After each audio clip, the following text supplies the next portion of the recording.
اما بعد فاعوذ باللہ من الشیطان الرجیم بسم اللہ الرحمن الرحیم۔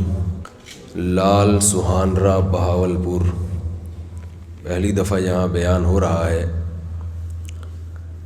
اتفاق سے یہاں سے گزرنا ہوا تھا تو کچھ لوگ پہچان گئے اور انہوں نے پھر گرفتار کر لیا۔ اس کے بعد آج آپ کے سامنے موجود ہوں میں۔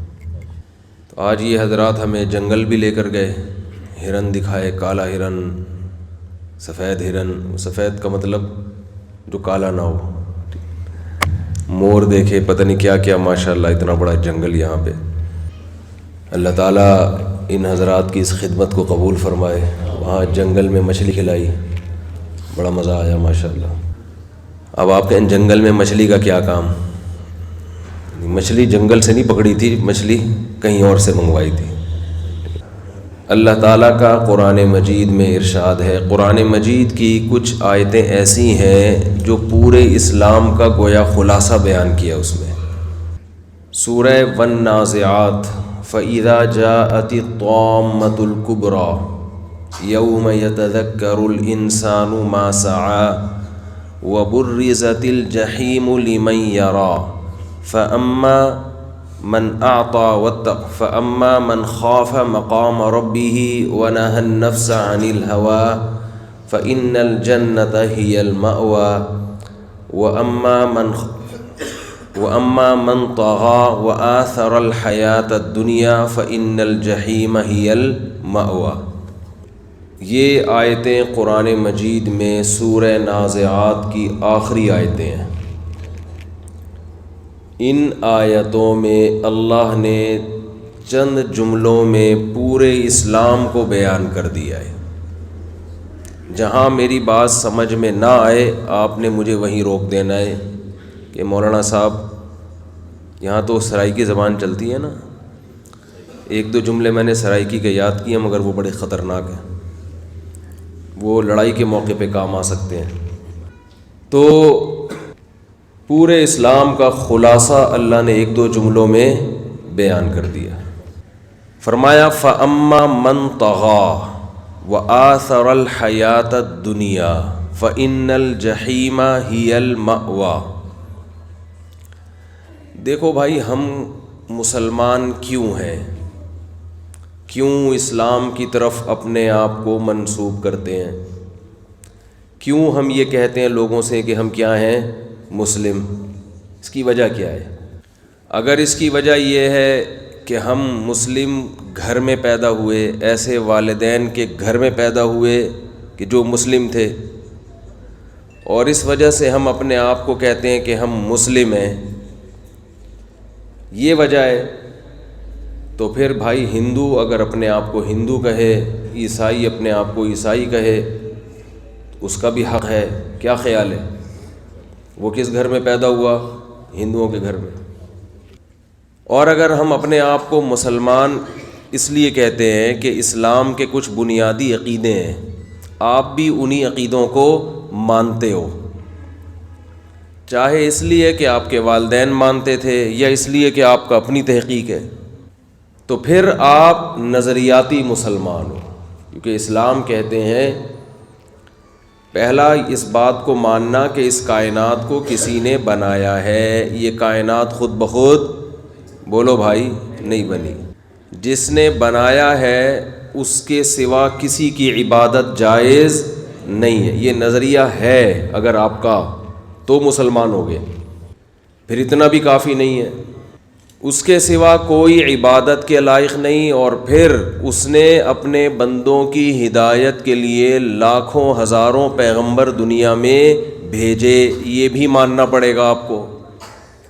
اگر آپ صرف یہ کہتے ہو کہ اس کائنات کو کسی نے بنایا اور وہ اکیلا ہے، آگے یہ نہیں مانتے کہ اس نے اپنے بندوں کی ہدایت کے لیے پیغمبر بھیجے، تو بھی آپ اپنے آپ کو مسلم، بولنے پر گورنمنٹ نے پابندی نہیں لگائی نا، تو جملہ مکمل کرنا ہے۔ یعنی اللہ کو بھی مانتے ہو، اللہ کو ایک بھی مانتے ہو، اتنا بھی کافی تو بول لینا نہیں ہے۔ بہت سے لوگ خاموش بیٹھے ہوئے ہیں، اتنا کافی نہیں ہے، بہت سے سائنسدان ایسے ہیں جو مانتے ہیں کہ اس کائنات کو کسی نے بنایا، اور جس نے بنایا وہ کیا ہے؟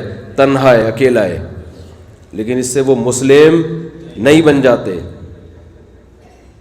یہ ماننا پڑے گا کہ اس اللہ نے اپنے بندوں کی ہدایت کے لیے بہت سے پیغمبروں کو بھیجا۔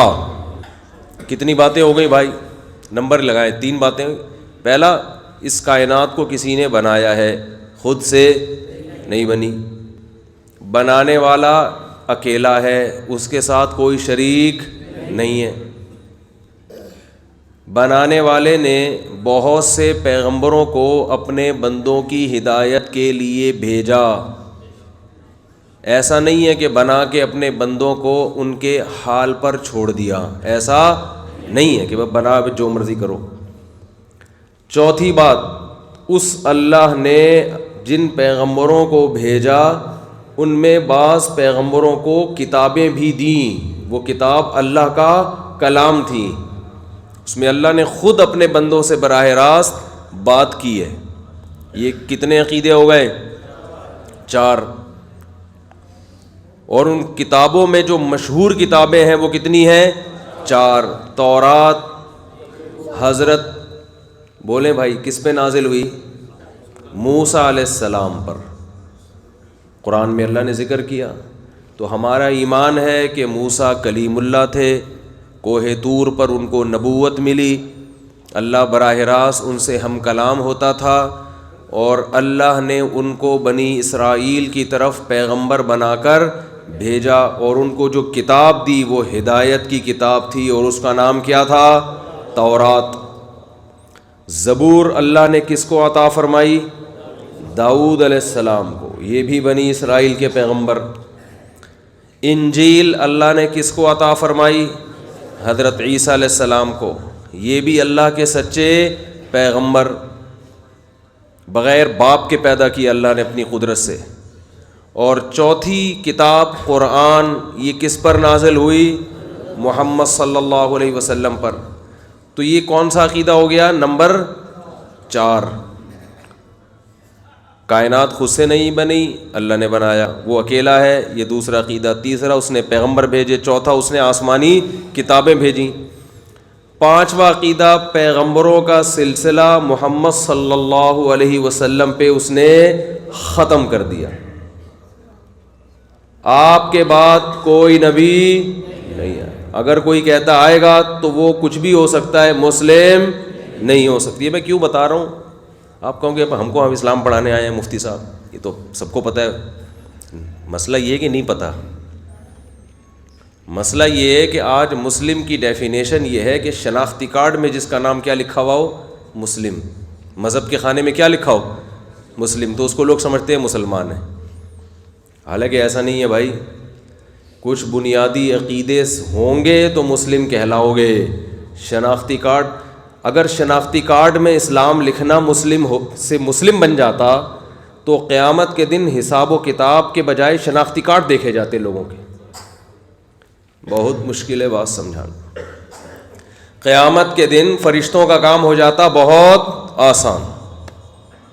بھائی نادرا کے وہ لے کے بیٹھے ہوتے مشین، حساب و کتاب ہو رہا ہوتا، لائن لگا، بھائی انگوٹھا لگا، بھائی انگوٹھا لگا، شناختی کارڈ سامنے آ جاتا ہے نا۔ شناختی کارڈ میں مذہب کا خانہ دیکھتے اسلام لکھا ہوا ہے، چل جا جنت میں، اور انگوٹھا لگا کے فرشتوں نے چیک کیا اسلام نہیں لکھا ہوا، کدھر جانا ہے؟ چل بھائی ادھر جا، تو آسان ہو جاتا نا کام۔ تو اس سے پتہ، حالانکہ ایسا قیامت میں بولو نہیں ہوگا۔ اس سے پتہ چلتا ہے کہ بھائی کچھ عقیدے ہیں، کچھ اعمال ہیں جو اختیار کرنے پڑیں گے تو آپ کیا بنو گے؟ مسلم۔ اگر وہ عقیدے نہیں ہیں تو جو مرضی کرتے رہو، دنیا آپ کو مسلم کہہ دے گی، شناختی کارڈ میں مسلم لکھا ہوگا، مگر اللہ کی نظر میں آپ مسلم نہیں بنو گے۔ یہاں تک بات سمجھ میں آ گئی ہے کہ نہیں آئی ہے؟ مجھے لگ رہا ہے کچھ لوگوں کی سمجھ میں نہیں آ رہی ہے۔ اچھا، اب دیکھو، کچھ چیزیں تو سبھی مانتے ہیں اس میں، اس کائنات کو کسی نے بنایا، یہ تو دنیا کی زیادہ تر آبادی مانتی ہے کہ یہ کائنات خود سے نہیں بنی، یہاں تک تقریباً سوائے چند احمقوں اور بے وقوفوں کے باقی سب مانتے ہیں بھائی کوئی ہے. تبھی ہندو بھی مانتا ہے, عیسائی بھی مانتے ہیں, سکھ بھی مانتے ہیں, یہودی بھی مانتے ہیں, پارسی بھی مانتے ہیں, سب مانتے ہیں.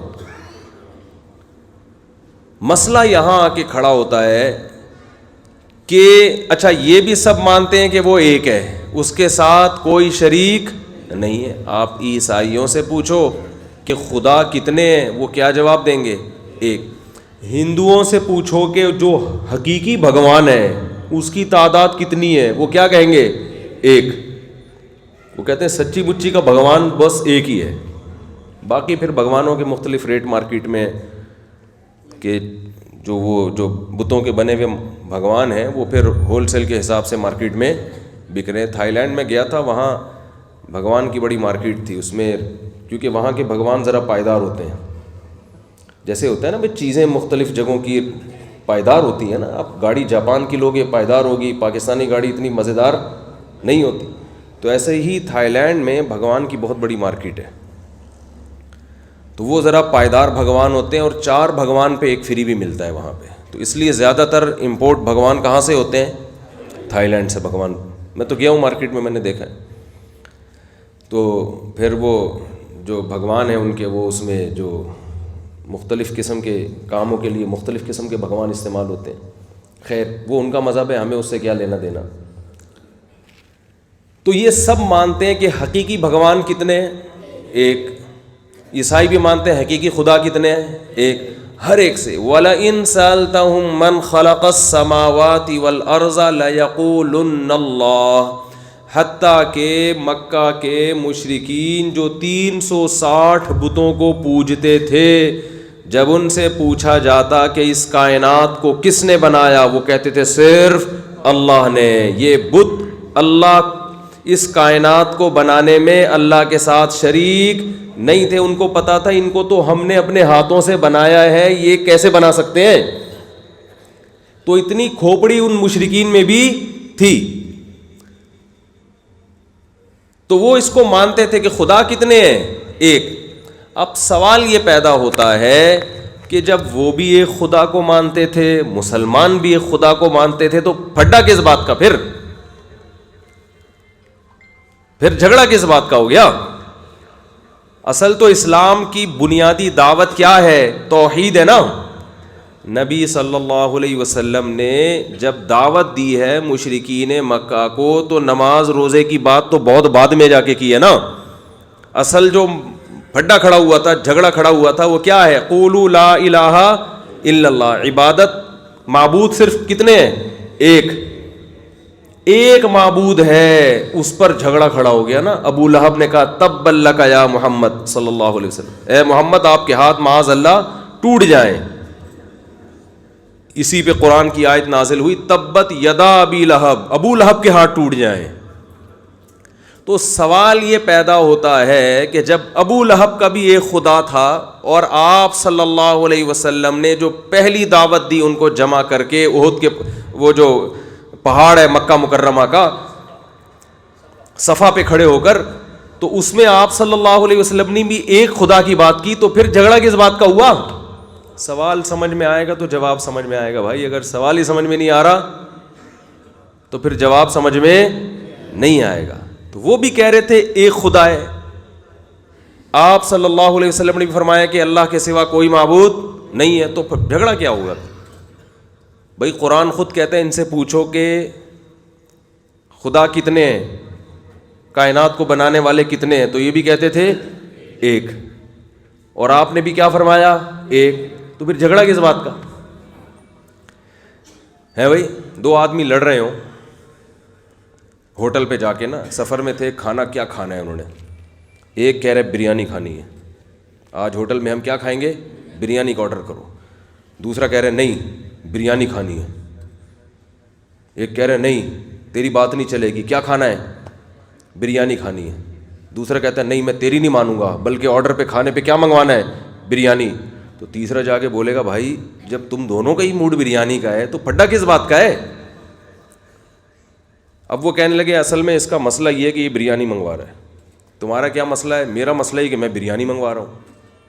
تو یہ پاگل ہو جائے گا کہ نہیں ہو جائے گا تیسرا آدمی جو آیا ہے بھائی؟ تو جھگڑے کے لیے ضروری ہے کہ دونوں جھگڑے کرنے والوں کا دعویٰ الگ الگ ہو. ایک کہہ رہا ہے بریانی چاہیے تو دوسرا کیا کہہ رہا ہے؟ نہاری چاہیے. بریانی نہاری یہاں پنجاب میں نہیں چلتی ہے, نہیں, یہاں بریانی نہاری کا لوگوں کو پتہ نہیں ہے. جس کو آپ بریانی کہتے ہو وہ اللہ کی قسم بریانی نہیں ہے. ہم کراچی والوں سے پوچھ لو, آپ اس کو بریانی مت کہو, یہ بریانی کے ساتھ توہین ہے. کئی دفعہ پنجاب میں ایسا ہوا ہے, مفتی صاحب آج آپ کو کراچی والی بریانی کھلاتے ہیں. جب ہم نے کھائی ہم نے کہا یار اللہ کا واسطہ, بریانی کی جو ڈکشنری میں تعریف لکھی ہوئی ہے اس کو چینج, بولو بھائی. بس جو چلتی ہے پھر اس کو وہ والا نام دو جو چلتی ہے, اس کو بریانی مت کہو. دیکھو ہم کراچی کے ہیں, بریانی کے نام پہ مذاق برداشت نہیں کرتے, صحیح ہے نا. بریانی اور نہاری کے نام پہ ہمیں مذاق برداشت نہیں ہے. خیر یہ مذاق کی بات ہے, اس کو سیریس نہ لیں. تو یہ تو میں درمیان میں تھوڑا سا آپ کو فریش رکھنے کے لیے نا, تاکہ جو بات دماغ میں اتارنا چاہ رہا ہوں وہ اتر جائے. تو اب خوب سمجھو کہ نبی صلی اللہ علیہ وسلم نے مشرکین مکہ سے کہا لا الہ الا اللہ, اللہ کے سوا کوئی معبود نہیں ہے. وہ مانتے تھے کہ ایک اللہ ہے, اللہ کے لفظ سے بھی واقف, اللہ کی ذات سے بھی واقف, اللہ کی صفات سے بھی واقف. وہ مانتے تھے اس کائنات کو بنانے والا ایک ہے, لیکن معبود ایک ہے یہ نہیں مانتے تھے. وہ معبود میں اور گاڈ میں فرق ہے. گاڈ سب کے نزدیک ایک ہے, معبود سب کے نزدیک ایک نہیں ہے. کیوں؟ معبود کی ڈیفینیشن کیا ہے, اس کو خوب اچھی طرح سمجھیں. معبود کہتے ہیں جس کی عبادت کی جائے, جس کی عبادت. مشرکین یہ کہتے تھے اور آج بھی کہتے ہیں کہ عبادت اللہ کے علاوہ بھی کسی کی ہو سکتی ہے, اگرچہ اس کائنات کا بنانے والا ایک اللہ ہے, ایک گاڈ ہے. ہندو کہتے ہیں نا بھگوان صرف ایک ہے, لیکن عبادت ان پتھروں کے بنے ہوئے بتوں کی بھی کرتے ہیں وہ. تو اللہ نے بتایا کہ عبادت کے لائق صرف اور صرف ایک ہی ذات ہے, اس کے علاوہ کسی کی عبادت کرنے کی تمہیں اجازت نہیں ہے. تو ہزاروں دفعہ ایک خدا کہتے رہو, یہ توحید اللہ کی نظر میں قبول نہیں ہے. میں سمجھا پا رہا ہوں اپنی بات؟ اب مسئلہ آ جائے گا کہ جیسے مشرکین اپنے آپ کو توحید پرست کہتے ہیں, عیسائی اپنے آپ کو کیا کہتے ہیں؟ ہم توحید پرست ہیں. عیسائی اپنے آپ کو مشرک نہیں کہتے, وہ کہتے ہیں تورات میں انجیل میں توحید کا حکم ہے, تو ہم بھی کیا ہیں؟ توحید پرست. ان سے کہو بھائی عیسیٰ علیہ السلام کی عبادت کیوں کرتے ہو؟ کہہ رہے ہیں ہم کب کرتے ہیں عبادت, ہم تو ایک خدا کو مانتے ہیں جو آسمانوں پر ہے, عرش پر ہے, بس اس کو مانتے ہیں, اس کے علاوہ ہم کسی کو خدا نہیں مانتے. او بھائی تو پھر حضرت عیسیٰ کو کیوں دعاؤں میں پکارتے ہو؟ کہ ہم تو دعا کر رہے ہیں, کوئی عبادت تھوڑی کر رہے ہیں. ہم کیا کر رہے ہیں؟ یہ بالکل ایسا ہی ہے جیسے آپ نے بریانی کا نام, پلاؤ کو بریانی کہہ کے کھانا شروع کر دیا ہے بھائی. تو شریعت نام کو نہیں دیکھتی, شریعت کیا دیکھتی ہے؟ حقیقت کو, حقیقت میں ہو کیا رہا ہے. آج کے مشرک نے بھی یہی کام کیا ہے, عبادت کی ڈیفینیشن کو چینج کر دیا, اور جو کام اللہ کا خاصہ تھا وہ پیغمبروں کو دے دیا. جب ان سے کہا جاتا ہے تو یہ تو صرف اللہ کے لیے ہے, کہتے ہیں ہم اللہ کے علاوہ کی عبادت نہیں کر رہے, ہم تو مدد مانگ رہے ہیں غیر اللہ سے. تو غیر اللہ سے مدد مانگنا کہاں سے شرک ہو گیا؟ سمجھ میں آ رہی ہے بات کہ نہیں آ رہی ہے؟ یہ ایسا ہی ہے جیسے ڈاکٹر صاحب نے آپ کو ٹھنڈا پانی پینے سے منع کیا, اب آپ یخ ٹھنڈا برف ڈال کے پانی پی رہے ہو.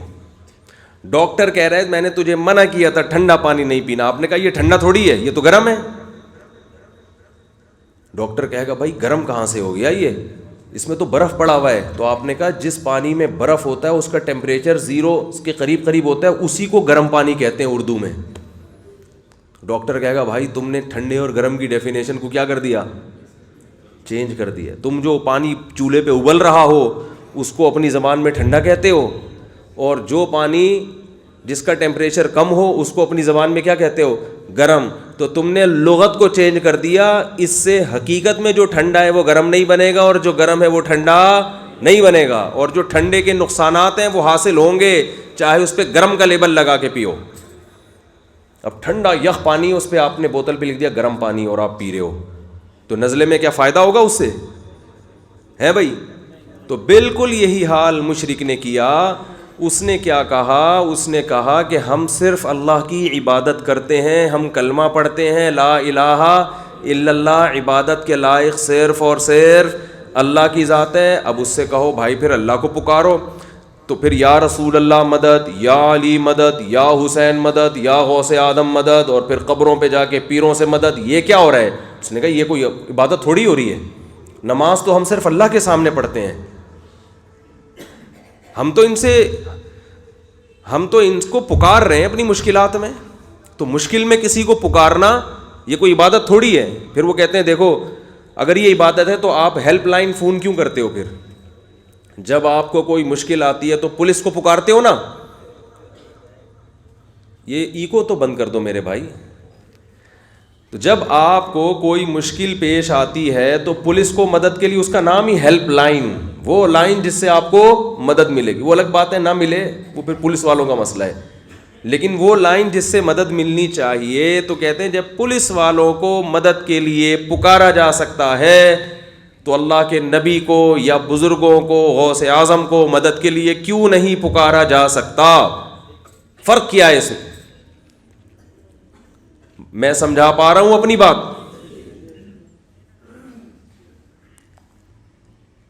تو یاد رکھو اللہ تعالی کو جو پکارا جاتا ہے یا پیغمبروں کو جو پکارا جاتا ہے وہ پکار الگ نوعیت کی ہے. پولیس کو جو پکارا جاتا ہے وہ پکار الگ قسم کی ہے. دونوں پکار میں فرق ہے. ایک پکار عبادت ہے، دوسری عبادت نہیں ہے. جب ہم کسی کو پکارتے ہیں اسباب کے درجے میں اور وہ ہمارا کام کرتا ہے اسباب کے درجے میں، کوئی لاجک ہوتی ہے اس کی، تو یہ پکار جائز ہے. اس کو دعا نہیں کہا جاتا، یہ جائز پکار ہے. مثلا میں آپ سے کہتا ہوں پانی پلاؤ مجھے پیاس لگ رہی ہے، تو میں نے پیاس میں کس سے مدد طلب کی؟ آپ سے. کیا مطلب؟ اب آپ ٹانگوں سے چل کے جاؤ گے، اب آپ نلکا کھولو گے، پانی گلاس میں نیچے گرے گا، پھر آپ چلتے ہوئے واپس آؤ گے.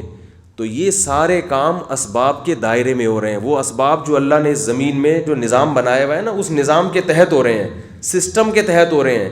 تو جو مدد اس سسٹم کے تحت ہوگی اس مدد کو دعا نہیں کہا جاتا، اور جو مدد اس سسٹم سے ہٹ کر ہوگی اس کو کیا کہا جاتا ہے؟ دعا، بغیر سبب کے.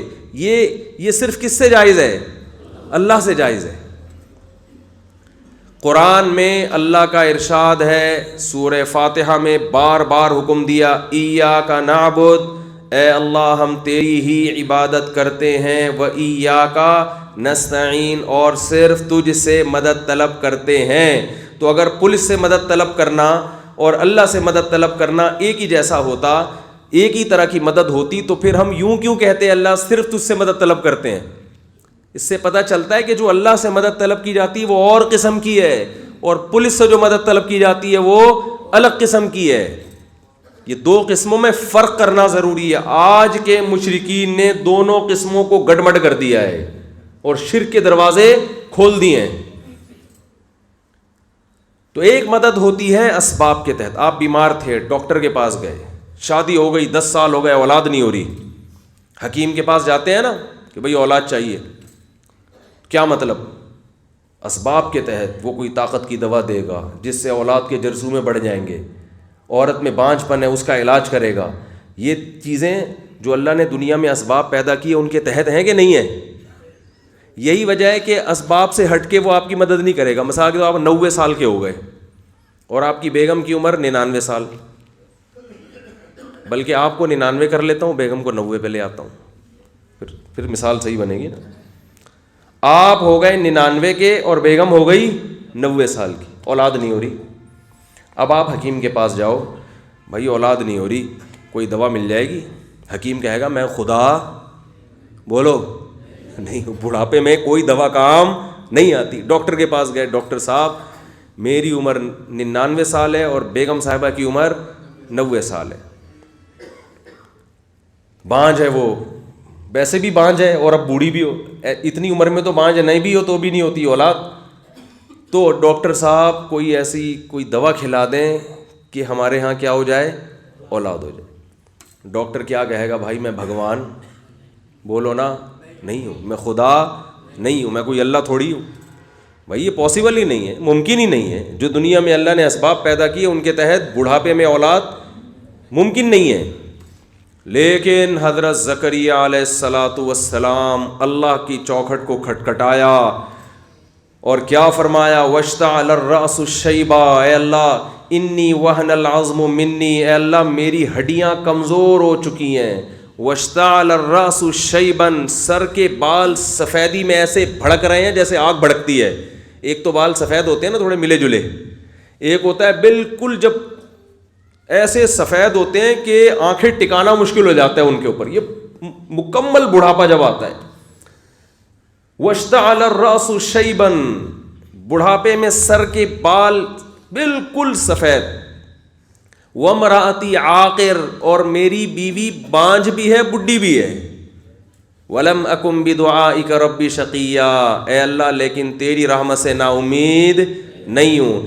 اب اس موقع پر حضرت زکریا علیہ السلام جو مدد طلب کر رہے ہیں, یہ والی مدد طلب کرنا یہ دعا کہلاتا ہے, کیونکہ یہ اسباب کے تحت نہیں آتی. ایسے موقع پہ اگر کوئی کسی حکیم سے جا کے کہے گا کہ مجھے اولاد دے دو, تو پہلے اس سے مطلب پوچھا جائے گا, کیا مطلب کوئی دوا مانگ رہے, کہہ رہے ہیں نہیں, دوا کے ذریعے تو ممکن نہیں ہے, اس حکیم کو کچھ ایسی طاقتیں ملی ہوئی ہیں کہ بس یہ یوں کرے گا اولاد ہو جائے گی. اس کا مطلب یہ اس حکیم کو خدا کا شریک سمجھتا ہے, یہ اس سے دعا مانگ کر اس کی عبادت کر رہا ہے. بہت مشکل ہے بات سمجھانا بھائی, بہت مشکل. دیکھو عبادت کسے کہتے ہیں؟ عبادت کہتے ہیں کہ کسی کی تعظیم میں کسی کی ایسی تعظیم کرنا یہ سمجھ کے کہ یہ جس کی میں تعظیم کر رہا ہوں نا, یہ اسباب سے ہٹ کر مجھے نقصان بھی پہنچا سکتا ہے اور مجھے نفع بھی پہنچا سکتا ہے. عبادت کہا جاتا ہے. اس تعظیم کو کیا کہا جاتا ہے؟ عبادت. مثال کے طور پر دیکھو, آپ اپنے والد کے سامنے دو زانوں بیٹھو آپ تمیز سے, یہ عمل عبادت کہلائے گا؟ نہیں, یہ تعظیم تو ہے لیکن عبادت نہیں ہے. لیکن اتحیات میں ہم دو زانوں اللہ کے سامنے اسی انداز سے بیٹھتے ہیں, یہ ایسی تعظیم ہے جو کیا ہے؟ عبادت ہے. یہی عمل اللہ کے سامنے عبادت کہلائے گا, ابا کے سامنے صرف ادب تمیز. سمجھ رہے؟ نماز میں جو ہم سجدہ کرتے ہیں یہ سجدہ صرف تعظیم نہیں ہے, ایسی تعظیم جس میں عبادت کا عنصر ہے. لیکن یہی سجدے کا حکم اللہ نے فرشتوں کو حکم دیا, کس کو کرو؟ آدم کو. یوسف علیہ السلام کے بھائیوں نے کس کو کیا؟ یوسف علیہ السلام کو کیا نا. تو وہ سجدہ عبادت نہیں تھا, اگر ہوتا تو اللہ اپنے علاوہ کسی اور کو کرنے کی اجازت نہیں دیتا. دونوں سجدوں میں فرق کیا ہے بھائی عمل تو بالکل ایک جیسا ہے, فرق کیا ہے؟ اصل میں جب ہم اللہ کے سامنے سر جھکاتے ہیں تو یہ سوچ کے جھکاتے ہیں کہ ہم اس کی تعظیم کر رہے ہیں جو ہمیں فائدہ اور نقصان پہنچانے میں کسی سبب کا محتاج نہیں ہے. جب فرشتوں نے آدم کو سجدہ کیا تو ان کے ذہن میں یہ تصور نہیں تھا, یہ محض ایک رسپیکٹ تھی, عزت تھی جو کسی کو دی جاتی ہے. تو عبادت میں بیس یہاں سے شروع ہوتی ہے کہ جس کی تعظیم کی جا رہی ہے اگر اس کے بارے میں یہ تصور ہے کہ یہ مجھے نفع اور نقصان پہنچا سکتا ہے, نفع نقصان پہنچانے میں کسی سبب کا محتاج نہیں ہے, تو بس آپ نے اس کو معبود بنا لیا. مشرکین مکہ 360 بتوں کے بارے میں یہ سمجھتے تھے کہ یہ ہمیں نفع اور نقصان پہنچا سکتے ہیں اسباب سے ہٹ کے بھی. بات آ رہی ہے سمجھ میں؟ لیکن اب آج کے مشرک نے کس میں گڑبڑ کر دی. جب آج کے مشرک سے کہا جاتا ہے تم ان لوگوں کو کیوں پکارتے ہو, تم یہ سمجھتے ہو کہ یہ وہاں بیٹھے بیٹھے ہماری مدد کر دیں گے جہاں پر ہے یہ, اور مدد میں کسی سبب کے محتاج نہیں ہے, تو تم نے تو ان کو اللہ بنا لیا. کہتے نہیں, اللہ نہیں بنایا ہم نے, بلکہ ہم یہ کہتے ہیں کہ اللہ جب مدد کرتا ہے تو خود سے کرتا ہے, اور یہ بزرگ جب ہماری مدد کریں گے تو اللہ کے دیے ہوئے اختیارات کی وجہ سے کریں گے. یہ اللہ نے ان کو کیا دے دیے ہیں؟ اختیارات. میں سمجھا پا رہا ہوں اپنی بات؟ تو یہ بھی بات کو کیا کیا ہے؟ گھمایا ہے. اس لیے کہ مشرکین مکہ جو شرک کیا کرتے تھے, اس شرک میں یہ نہیں تھا کہ یہ بت خود سے کرتے ہیں.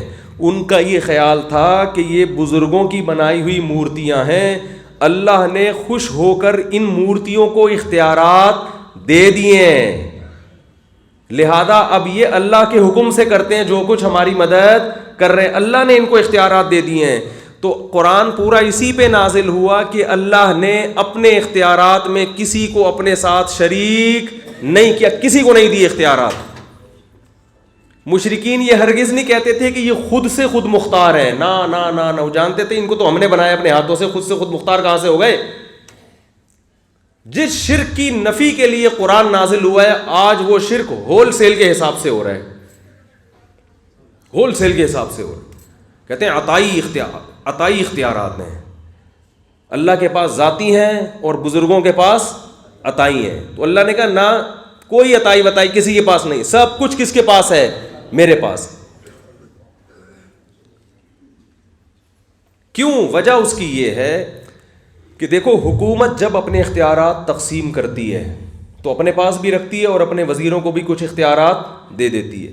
مثال کے طور پر اصل اختیار تو حکومت کے پاس ہے کہ کس علاقے کو کتنا پانی دینا ہے, لیکن حکومت نے وزیر بنائے ہوئے ہیں نا.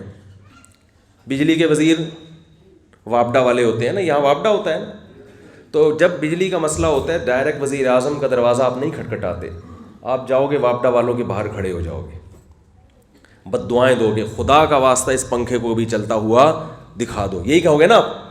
وجہ کیا ہے؟ آپ کو پتہ ہے کہ جو وزیر اعظم نے ان کو اختیارات دیے ہوئے ہیں, یہ جب چاہیں بجلی بند کر دیں, جب چاہیں بجلی کھول دیں, یہ اختیارات دیے انہوں نے. یہ اللہ سے پوچھنے کے, یہ وزیر اعظم سے پوچھنے کے محتاج نہیں ہے, اگرچہ اصل اختیار وزیر اعظم کے پاس ہے, وہ جب چاہے ان سے اختیارات لے بھی لے, لیکن وزیر نے ان کو مختار بنا دی ہے خوش ہو کے. آج کل تو وزارتیں خوش ہو کے ہی ملتی ہیں نا. وزیر سائنس اور ٹیکنالوجی کو دیکھ لو, وزیر سائنس اور ٹیکنالوجی کو دیکھ لو, صاف پتہ چلتا ہے کہ یہ کسی خوشی میں ان کو وزارت ملی ہے, کیونکہ ان کو سائنس اور ٹیکنالوجی کے علاوہ دنیا کا ہر فن آتا ہے. جب بھی بات کریں گے تو اس میں ٹیکنیکل لحاظ سے بہت سارے فالٹ ہوتے ہیں اس کے اندر, لہذا ٹیکنالوجی سے دور دور کا بھی تعلق نہیں. وزیر تعلیم کو دیکھ لو, ایک وزیر تعلیم ریٹائر ہو گئے, ان کا انٹرویو آ رہا تھا تعلیم کے بارے میں, انہوں نے کہا یار مجھ سے تعلیم کا کیوں پوچھ رہے ہو؟ انہوں نے کہا آپ وزیر تعلیم تھے بھائی. اس نے کہا جب تھا اس وقت نہیں پتا تھا, اب تو ریٹائر ہو گئے ہم. جب وزیر تعلیم تھے اس وقت ہمیں تعلیم کا نہیں پتا تھا, اب تو ہم پھر بھی کیا ہو گئے؟ ریٹائر ہو گئے. تو یہ خوش ہو گئی تو اختیارات دیے ہیں. تو اللہ نے قرآن میں اس کی نفی کی, لم یکن لہ ولی من الذل. دیکھو حکومت جب اختیارات دیتی ہے کسی کو تو اس لیے دیتی ہے کہ حکومت اکیلی سارے کام نہیں کر سکتی, ورنہ وزیر اعظم ہاؤس کے باہر رش لگ جائے گا. وزارت صحت کا بھی رش, جس کو صحت کا مسئلہ ہوگا وہ بھی اسلام آباد میں بیٹھا ہوا ہوگا, جس کا پانی کا نل کا کھلوانا ہے وہ بھی کہاں بیٹھا ہوا ہوگا. تو ایک وزیر اتنے سارے کام کہاں سے, جو اس کے تو جو کام کر سکتا ہے وہ نہیں کر رہا ہوتا آج کل, تو اتنے سارے کام کہاں سے کرے گا وہ, ہے بھائی. تو اتنے سارے کام اکیلا انسان کر نہیں سکتا, اس لیے اس کو اپنے اختیارات بانٹنے پڑتے ہیں. تو اللہ فرماتے ہیں کہ میں تمہارے دنیا کے بادشاہوں کی طرح نہیں ہوں, ایک ہی وقت میں اربوں کھربوں لوگوں کی فریاد سنتا ہوں, ہر ایک کی فریاد سمجھتا ہوں اور ہر ایک کی بگڑی بنا سکتا ہوں. لہذا مجھے اپنے اختیارات میں کسی پیغمبر کو, کسی فرشتے کو, کسی ولی کو, کسی بزرگ کو شریک کرنے کی ضرورت نہیں ہے, مجھے ضرورت ہی نہیں ہے. انتم الفقراء الی اللہ, اے لوگو تم سب کے سب اللہ کے در کے فقیر ہو. واللہ هو الغنی الحمید, اکیلا اللہ ہے جس کو کسی کی ضرورت نہیں ہے, سب محتاج ہو. تو یاد رکھو یہ اسلام کا بنیادی عقیدہ ہے کہ عبادت کے لائق بولو صرف اللہ ہے, اور اللہ کے سوا کسی کو پکارنا جائز نہیں ہے. صرف اللہ کو. کیا ہوا؟ تو بھائی اذان تو ان کا ہیڈک ہے نا, وہ آپ کا ہیڈک تھوڑی ہے. اذان ہونے والی ہے کیا؟ تو 10 منٹ میں بیان ختم کروں؟ اچھا, میں سمجھا کہ 5 منٹ میں رہ گئے, کیا مسئلہ ہے پتہ نہیں. تو یہ اختیارات اللہ نے کسی کو, بولو بھائی, نہیں دیے. بعض لوگ کہتے ہیں اس پر, شرک پر جتنے اعتراضات ہوتے ہیں نا توحید پر, میں سارے اعتراضات اٹھا کے اس کا جواب دوں گا آپ کو, کہ بعض لوگ یہ کہتے ہیں کہ اگر اللہ تعالیٰ نے پیغمبروں کو اختیار نہیں دیے تو قرآن میں آتا ہے کہ جبریل علیہ السلام نے حضرت مریم کو بیٹا ہبہ کیا. بارشیں اللہ کس کے ذریعے برسواتا ہے؟ فرشتوں کے ذریعے, ہے نا. فرشتے یہ کام بھی کرتے ہیں, فرشتے یہ کام بھی کرتے ہیں, یہ بھی کرتے ہیں. تو جب اتنے سارے کام فرشتوں کو اللہ نے اختیارات دیے ہوئے ہیں تو پیغمبروں کا مقام تو فرشتوں سے بڑھ کر ہے بھائی. کیا خیال ہے بھائی؟ تو یہ آپ خوب اچھی طرح سمجھ لیں کہ کسی سے کام لینا الگ بات ہے, کسی کو کسی کام کا اختیار دے دینا الگ بات ہے. اس کی مثال ایسے ہے جیسے آپ قلم سے جب تحریر لکھتے ہیں تو قلم سے کام تو لیتے ہیں لیکن لکھنے کا اختیارات قلم کے پاس, بولو بھائی, نہیں ہوتے. آپ نے کسی سے خط لکھوانا ہے, پہلے زمانے میں لوگ خط لکھوایا کرتے تھے نا, کیونکہ اتنے آداب آتے نہیں تھے, نور چشمی اور پتہ نہیں کیا کیا اس میں لکھا ہوتا تھا نا. تو لوگ کاتب کے پاس جاتے تھے, بھائی اپنے بیٹے کو خط لکھ رہا ہوں, اپنے ابا کو خط لکھ رہا ہوں, ذرا لکھ. تو کاتب سے کہتے تھے نا بسم اللہ لکھ, اب یہ لکھ, خداوند کریم سے خیریت مطلوب, خیریت مقصود کے بعد عرض ہے کہ خداوند کریم سے امید ہے کہ آپ کی خیریت سے ہوں گے, بعد از خیریت جناب کی خدمت میں عرض ہے کہ, وہ جو بھی القابات لگوا دے. تو آپ کس سے کہتے ہو؟ قلم سے کہتے تھے کہ بھائی تو لکھ, کیونکہ لکھتا کون ہے اصل میں؟ تو قلم لکھتا ہے. آپ کس سے کہو گے؟ کاتب سے. حالانکہ کاتب خود نہیں لکھ رہا, قلم سے کام لے رہا ہے, لیکن آپ کو پتہ ہے کہ قلم اس کے ہاتھ میں مجبور ہے, ایک نقطہ بھی اپنی مرضی سے نہیں لگا سکتا, جدھر کو گھمائے گا ادھر کو گھومے گا. ساری زندگی چیختے رہو گے نا قلم کو کہ لکھ, قلم کہے گا بھائی جب تک کوئی کاتب اٹھا کے مجھے گھمائے گا نہیں, میرے اندر لکھنے کی طاقت نہیں ہے. اسی وجہ سے کاتب سے لکھوایا جاتا ہے, مدد کاتب سے طلب کی جاتی ہے, قلم سے نہیں کی جاتی, اس کو نہیں پکارا جاتا. تو اللہ تعالیٰ نے اس کائنات میں بہت سارے کام اپنے فرشتوں سے لیے ہیں اور لیتا ہے, لیکن وہ ایسے جیسے فرشتے ایسے اللہ کے ہاتھ میں مجبور ہوتے ہیں جیسے قلم کس کے ہاتھ میں؟ کاتب کے ہاتھ میں. ایسے فرشتوں پر اللہ کا کنٹرول ہے, جدھر کو چاہے گھما دیں اللہ اس کو. حکم دیتے ہیں جا بھائی موت کے فرشتے کہتے ہیں اس کی جا کے موت روح قبض کر کے لے آ. اب یہ نہیں کہہ سکتے کہ موت کے فرشتے کو اختیار ہے جب چاہے آپ کو موت دے دے, جب چاہے آپ کو حیات دے دے, وہ نہیں دے سکتا. وہ ریموٹ کنٹرول کی طرح جائے گا, جس کو مارنا ہوگا اس کو مار کے آ جائے گا. یہی وجہ ہے کہ زندگی موت کے فرشتے سے نہیں مانگی جاتی, کس سے مانگی جاتی ہے؟ اللہ سے. آپ یہ نہیں کہتے اے موت کے فرشتے تو نکل جائے یہاں سے. کیا خیال ہے؟ کہتے ہو؟ بھائی اللہ سے دعا مانگتے, کیونکہ فرشتہ تو اللہ کے ہاں مجبور ہے. جبکہ مشرک کا یہ عقیدہ ہے کہ اللہ پیغمبروں سے جو کام لیتے ہیں تو کیا مطلب اللہ نے خوش ہو کے پیغمبروں کو بھی اختیارات دے دیے ہیں, اختیار دے دیے, پیغمبر جو چاہے کرتے رہیں. تو اللہ فرماتے ہیں ایسا کوئی اختیار میں نے کسی کو نہیں دیا. اس پر ایک اور اشکال ہوتا ہے کہ قرآن مجید میں آتا ہے کہ جبریل علیہ السلام حضرت مریم کے پاس آئے اور حضرت مریم نہانے کے لیے تنہائی اختیار کیے ہوئے تھیں, تو دیکھ کے گھبرا گئیں کہ یہ کوئی مرد ہے. تو انہوں نے فرمایا کہ نہ میں انسان نہیں ہوں, انما انا رسول ربک, میں تیرے رب کا بھیجا ہوا فرشتہ ہوں. لیاہب لکی غلاما زکیا, میں اس لیے آیا ہوں تاکہ تجھے ایک پاکیزہ بچہ گفٹ میں دے دوں, ہبہ کر دوں. تو آج کے مشرکین یہ کہتے ہیں کہ جب فرشتے کو یہ اختیار ہے کہ وہ بچہ کسی کو گفٹ کر دے تو پیغمبر کو یہ اختیارات کیوں نہیں ہیں؟ وہ تو فرشتوں سے بھی اونچے ہیں, لہذا وہ بھی دے سکتے ہیں, اور بابے بھی دے سکتے ہیں, اور پیر و مرشد بھی دے سکتا ہے. سمجھا پا رہا ہوں اپنی بات؟ اس کا جواب سمجھیں اچھی طرح سے. دیکھو قرآن مجید میں بعض دفعہ کسی شے کی طرف نسبت ہوتی ہے مجازی، حقیقی نسبت نہیں ہوتی ہے. کوئی ذریعہ بن جائے نا اس کی طرف بھی نسبت کر دی جاتی ہے. میں اس کی ایک مثال دیتا ہوں لوگوں کو. آپ جب دعوت میں جاتے ہو، آپ کہتے ہو کوئی آپ سے پوچھا آپ نے کیا کھایا، آپ کہا بھائی میں تو پلاؤ کی 3 پلیٹیں کھا گیا. کیا کھا گیا؟ تو کھانے کی نسبت آپ پلیٹوں کی طرف کر رہے ہو، حالانکہ پلیٹیں آپ اگر کھاؤ گے تو آئندہ کوئی آپ کو دعوت میں کبھی بھی نہیں بلائے گا. بولے گا بندہ تو پوری پلیٹیں غائب کر دیتا ہے یار. کوئی پوچھ رہا ہوتا ہے کتنی ڈشیں کھائی، بھائی میں تو صرف 2 ڈشیں کھائی میں نے. تو سوال پیدا ہوتا ہے ڈش کیسے کھا گیا تو؟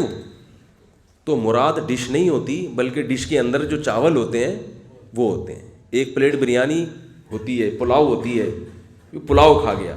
لیکن پلاؤ اور اس پلیٹ کا گہرا رشتہ ہے، تو مجازن نسبت کر دی جاتی ہے کس کی طرف؟ پلیٹ کی طرف. آپ کہتے ہو یار میری گاڑی پنچر ہو گئی ہے، میں بھی تھوڑی دیر میں آؤں. گاڑی تھوڑی پنچر ہوئی، گاڑی کا ٹائر پنچر ہوا ہے نا، تو ٹائر کو بیچ سے ہٹا کے درمیان نسبت کدھر کر دی؟ گاڑی کی طرف. تو ایسے ہی بعض دفعہ مجازی طور پر پیغمبر یا فرشتے کی طرف نسبت کر دی جاتی ہے.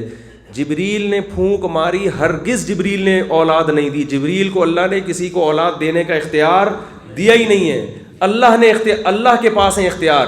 اللہ نے جبریل سے کہا جا کے پھونک مارو، میں اپنی طاقت اور قدرت سے حمل ٹھہرا دوں گا، اپنی طاقت اور قدرت سے حمل ٹھہرا دوں گا. تو یہ اللہ کا کام تھا. مجازن نسبت کس کی طرف کی گئی ہے؟ جبریل کی طرف. مجازن، حقیقت نہیں ہوتا ایسے. بعض مشرکین یہ کہتے ہیں کہ بھائی تم کہتے ہو کہ پیغمبر کو اختیارات نہیں ہیں، تو پیغمبر نے تو چاند کے 2 ٹکڑے کیے، یہ اسباب کے تحت آتا ہی ہے. ارے یہاں بیٹھے بیٹھے انگلی کے اشارے سے چاند کے 2 ٹکڑے کرنا کوئی سائنٹیفک لاجک ہو سکتی ہے اس کی؟ بولے نا، نہیں ہو سکتی. تو کہتے ہیں جب پیغمبر زمین پہ بیٹھ کے چاند کے 2 ٹکڑے کر سکتے ہیں تو ہمیں اولاد اور ہماری بگڑی کیوں نہیں بنا سکتے، اولاد کیوں نہیں دے سکتے؟ یہ بھی تو اسباب سے ہٹ کے ہے نا. جب موسیٰ علیہ السلام لاٹھی کو سانپ بنا سکتے ہیں، اژدہا بنا سکتے ہیں، عیسیٰ علیہ السلام مردوں کو زندہ کر سکتے ہیں.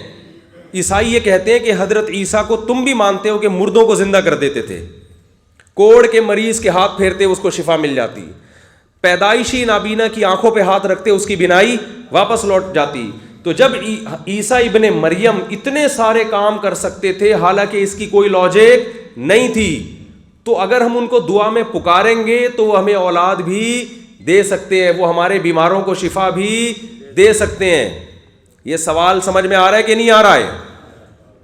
اس کے جواب دے کے بس میں بیان ختم کرتا ہوں تاکہ عقیدہ تو کم از کم درست ہو جائے نا. اس کا جواب یہ ہے کہ یاد رکھو پیغمبر کا وہ عمل جس کو ہم معجزہ کہتے ہیں، وہ پیغمبر کا اپنا عمل تصرف نہیں ہوتا، وہ خالصتاً کس کا عمل ہوتا ہے؟ اللہ کا. اس میں صرف پیغمبر کا ہاتھ استعمال ہوتا ہے.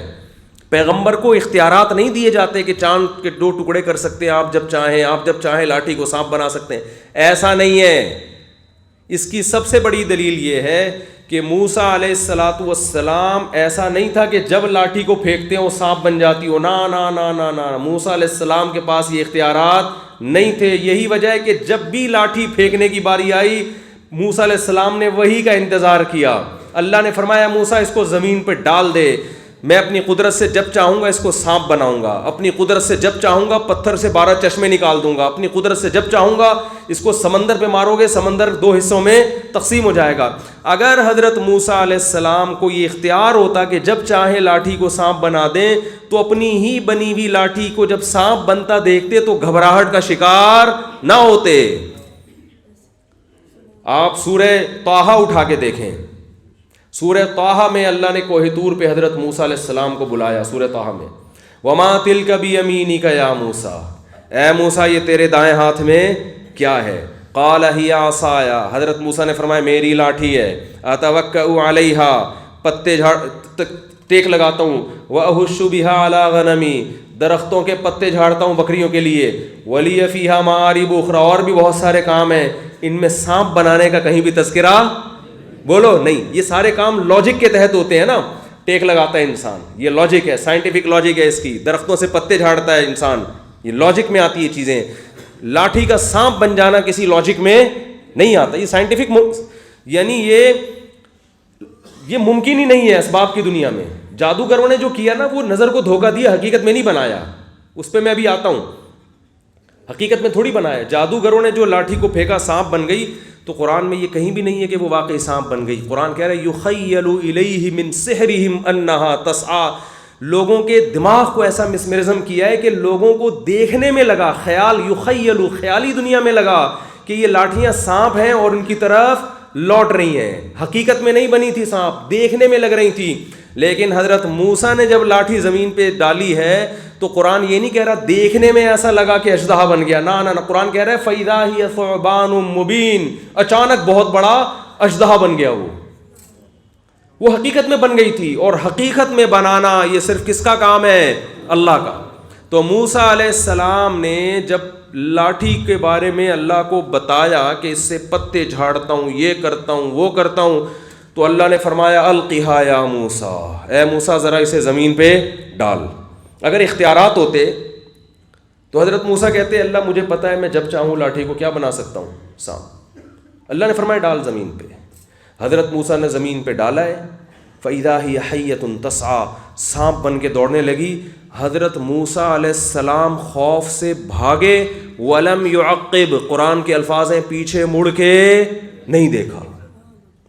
اگر لاٹھی کو سانپ اپنے اختیار سے بنا رہے ہیں اور پھر سانپ کو دوبارہ لاٹھی اپنے اختیار سے, تو جو چیز اپنے اختیار میں ہوتی ہے اس سے انسان خوف زدہ نہیں ہوتا, خود پریشان ہی ہو کیا رہا ہے. اللہ فرماتے ہیں جب موسیٰ علیہ السلام خوف سے بھاگے ہیں نا, جب اس کو دیکھا تو سانپ ہے, قال یا موسیٰ, اللہ فرماتے ہم نے موسیٰ سے کہا اقبل ولا تخف, موسیٰ واپس پلٹ, اے موسیٰ واپس پلٹ, ولا تخف, خوف مت کر, سنعیدها سیرتها الاولی, اس سانپ کو تو پکڑے گا ہم اسے اپنی پرانی حالت پہ واپس لوٹا دیں گے. یہ نہیں کہ تجھے ہم اختیارات دے رہے ہیں کہ اب جب چاہے اس کو سانپ بنا دے اور جب چاہے اس کو کیا بنا دے, لاٹھی بنا دے. ہم اس کو دوبارہ اپنی پرانی حالت پر لے آئیں گے, وہی لاٹھی بن جائے گی جس سے تو بکریوں کے پتے جھاڑتا ہے. آپ کہہ سکتے ہیں کہ یہ تو فرسٹ ٹائم تھا نا, یہ تو پہلی دفعہ ایسا ہو رہا تھا, تو اس وقت موسیٰ علیہ السلام کو نہیں پتا تھا اللہ نے اختیارات دیے ہیں.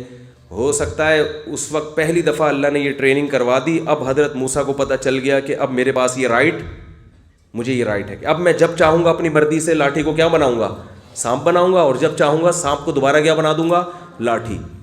تو یہ اس لیے غلط ہے کہ آئندہ جب کبھی لاٹھی کو سانپ بننا ہوا ہے, حضرت موسیٰ علیہ السلام نے اللہ کی پرمیشن کا انتظار, وہی کا انتظار.